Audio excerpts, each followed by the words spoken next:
Hi there, I'm Airlie Wildy. I want to talk to you today about consistency, getting people to know you and like you and trust you, because that's what building your business is all about. It's building those relations, connecting with people, getting them to work with you.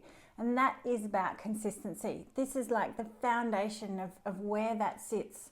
And if you aren't showing up and if you aren't being consistent, then I'm pretty sure that that's costing you a lot of stress, probably procrastination, loss of inspiration and mojo, and that costs you money, that costs you time, it costs you more than you realize. If it's something that you've always been kind of just dabbling in, and you might be able to stick to something for a little while and then it kind of drops off, or you just do it ad hoc and randomly, and for a while that's been okay, but the busier you get, the harder it is to fit it in, and it becomes like you're squeezing things in, and therefore those things that you squeeze in aren't great. They don't have the strategy behind them.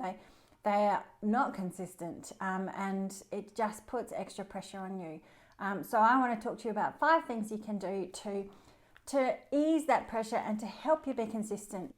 So let's start with number 1, is to stop being perfect. If you are a perfectionist and want things to be perfect before they go out, then consistency and perfectionism aren't going to be friends, because you always want to spend more time on it than it probably needs.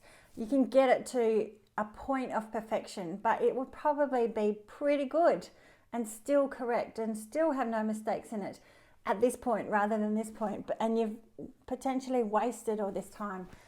You don't need things to be perfect. You just got to take action and keep things going and give yourself time frames and do what you've got. Go with what you've got in that time frame. When you don't get things out and take action, you're not getting feedback from people. So in order to get things out and build that know, like, and trust factor, you need to overcome the perfectionism. The second thing is to start small. If there's one thing that you want to be consistent in, focus on that for 4 weeks. Just do that one thing and concentrate on that and get it done. Make it a priority. And then once it's done, you can cruise for the rest of the week. It takes that pressure off and you feel like you're achieving something. And then you can build on that and build on that. It doesn't matter if you fall off the wagon.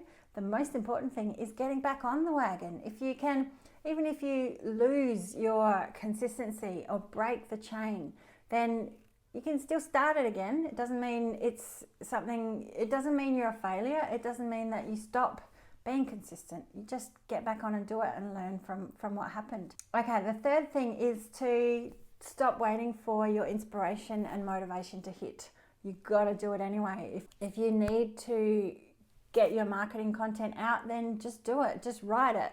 And your inspiration and motivation will come. Put that energy into it rather than putting it off, really, procrastinating until that happens. So because you might be waiting for a long time and you don't have that time. Once again, in order to build that know, like, and trust factor, you have got to get stuff out, and it doesn't have to be perfect all the time, and it doesn't have to be inspired. It can just be the core of your message, which you're really clear on, and delivered in the best way that you can at the time. The fourth thing is to set up systems that help you, supportive systems, I call them. So, if you have a blogging system, just to make a note of the steps that you do so that you don't have to keep it in your head. There's so much stuff in your head already, but if you've got it written down, you can refer to it quickly.